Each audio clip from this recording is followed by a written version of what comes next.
Hello everybody, and welcome back to A Mindful Fisherman reads Charles Dickens' A Christmas Carol.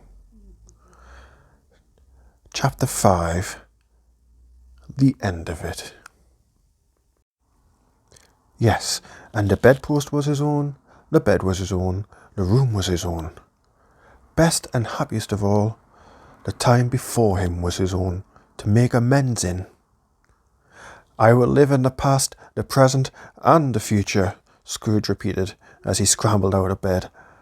The spirits of all three shall strive within me. O Jacob Marley, heaven and the Christmas time be praised for this. I say it on my knees, old Jacob, on my knees. He was so fluttered and so glowing with good intentions that his broken voice would scarcely answer to his call. He had been sobbing violently in the conflict with the spirit, and his face was wet with tears. "They are not torn down," cried Scrooge, folding one of his bed curtains in his arms. "They are not torn down, rings and all. There they are. I am here. The shadow of the things that would have been may be dispelled. They will be. I know they will." His hands were busy with his garments all this time, turning them inside out, putting them on upside down, tearing them, mislaying them, making them parties to every kind of extravagance. "I don't know what to do," cried Scrooge, laughing and crying at the same breath, and making a perfect cocoon of himself with his stockings. "I'm as light as a feather. I'm as happy as an angel. I'm as merry as a schoolboy. I'm as giddy as a drunken man. A Merry Christmas to everybody. A Happy New Year to all the world. Hello here. Whoop hello." He had frisked into the sitting room and was now standing there, perfectly winded. "There's the saucepan that the gruel was in," cried Scrooge, starting off again, and going round the fireplace. "There's the door by which ghost of Jacob Marley entered. There's the corner where the ghost of Christmas present sat. There's the window where I saw the wandering spirits. It's all right. It's all true. It happened. Ha ha ha ha." Really, for a man who'd been out of practice for so many years, it was a splendid laugh, a most illustrious laugh, the father of a long, long line of brilliant laughs. "I don't know what day of the month it is," said Scrooge. "I don't know how long I've been amongst the spirits. I don't know anything. I'm quite a baby. Never mind. I don't care. I'd rather be a baby. Hallo, whoop, hallo there." He was checked in his transport by the churches ringing out the lustiest peals he'd ever heard. Clash, clang, hammer, ding, dong, bell, bell, dong, ding, hammer, clang, clash. Oh, glorious, glorious. "What's today?" cried Scrooge, calling downward to a boy in Sunday clothes, who perhaps had loitered in to look about him. "Eh?" returned the boy, with all his might of wonder. "What's today, my fine fellow?" said Scrooge. "Today?" replied the boy. "Why, Christmas Day." "It's Christmas Day," said Scrooge to himself.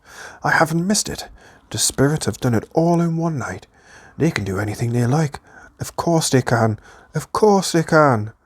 Hello, my fine fellow." "Hello," returned the boy. "Do you know the poulterers in the next street but one, at the corner?" Scrooge inquired. "I should hope I did," replied the lad. "An intelligent boy," said Scrooge. "A remarkable boy. Do you know whether they've sold the prize turkey that was hanging up there? Not the little prize turkey, the big one." "What? The one as big as me?" returned the boy. "What a delightful boy," said Scrooge. "It's a pleasure to talk to him. Yes, my buck." "It's hanging there now," replied the boy. "Is it?" said Scrooge. "Go and buy it." "Walk here," exclaimed the boy. "No, no," said Scrooge. "I'm in earnest. Go and buy it, and tell them to bring it here, that I may give them the directions where to take it. Come back with the man, and I'll give you a shilling. Come back with him in less than 5 minutes, and I'll give you half a crown. The boy was off like a shot. He must have had a steady hand at a trigger who have got a shot off half as fast. I'll send it to Bob Cratchit's, whispered Scrooge, rubbing his hands and splitting with laugh. He shan't know who sends it. It's twice the size of Tiny Tim. Joe Miller never made such a joke as sending it to Bob's will be. The hand in which he wrote the address was not a steady one, but write it he did, somehow, and went downstairs to open the street door, ready for the coming of the poulterer's man. As he stood there, waiting his arrival, the knocker caught his eye. I shall love it as long as I live, cried Scrooge, patting it with his hand. I scarcely ever looked at it before. What an honest expression it has in its face. It's a wonderful knocker. Here's the turkey. Hello, whoop. How are you? Merry Christmas. It was a turkey. He never could have stood up on his legs, that bird. He would have snapped them short off in a minute, like sticks of sealing wax. Why, it's impossible for you to carry that to Camden Town, said Scrooge. You must have a cab. The chuckle with which he said this, and the chuckle with which he paid for the turkey, and the chuckle with which he paid for the cab, and the chuckle with which he compensated the boy, were only to be exceeded by the chuckle with which he sat down breathless in his chair again, and chuckled till he cried. Shaving was not an easy task, for his hand continued to shake very much, and shaving requires attention, even when you don't dance while you're at it. But if he had cut the end of his nose off, he would have put a piece of sticky plaster over it and been quite satisfied. He dressed himself all in his best, and at last got out into the streets. The people were by this time pouring forth, as he had seen them with the ghost of Christmas present, and walking with his hands behind him. Scrooge regarded every one with a delighted smile. He looked so irresistibly pleasant, in a word, that 3 or 4 good-humoured fellows said, "Good morning, sir, and Merry Christmas to you." And Scrooge said often afterwards that of all the blithe sounds he ever heard, those were the blithest in his ears. He had not gone far, when coming on towards him he beheld a portly gentleman, who had walked into his counting-house the day before, and said, "Scrooge and Marley's, I believe." It sent a pang across his heart to think how this old gentleman would look upon him when they meet. But he knew what path lay straight before him, and he took it. "My dear sir," said Scrooge, quickening his pace, and taking the old gentleman by both his hands, "how do you do? I hope you succeeded yesterday. It was very kind of you. A Merry Christmas to you, sir." "Mr. Scrooge?" "Yes," said Scrooge, "that is my name, and I fear it may not be pleasant to you. Allow me to ask your pardon, and will you have the goodness—" Here Scrooge whispered in his ear. "Lord bless me," cried the gentleman, as if his breath were taken away. "My dear Mr. Scrooge, are you serious?" "If you please," said Scrooge, "and not a farthing less. A great many back payments are included in it, I assure you. Will you do me that favour?"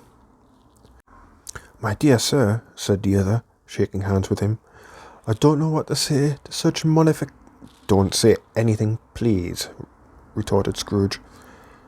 "Come and see me. Will you come and see me?" "I will," cried the old gentleman. It was clear he meant to do so. "Thank ye," said Scrooge. "I am much obliged to you. I thank you 50 times. Bless you." He went to church, and walked about the streets, and watched the people hurrying to and fro, and patted children on the head, and questioned beggars, and looked down into the kitchen of houses, and up to the windows and found that everything could yield him pleasure. He had never dreamed that any walk, that anything, could give him so much happiness. In the afternoon, he turned his steps towards his nephew's house. He passed the door 12 times before he had the courage to go up and knock. But he made a dash and did it. "Is your master at home, my dear?" said Scrooge to the girl.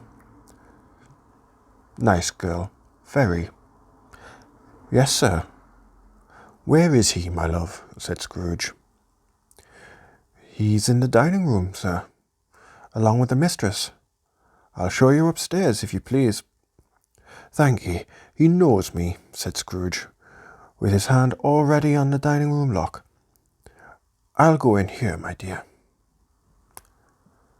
He turned it gently and settled his face in around the door.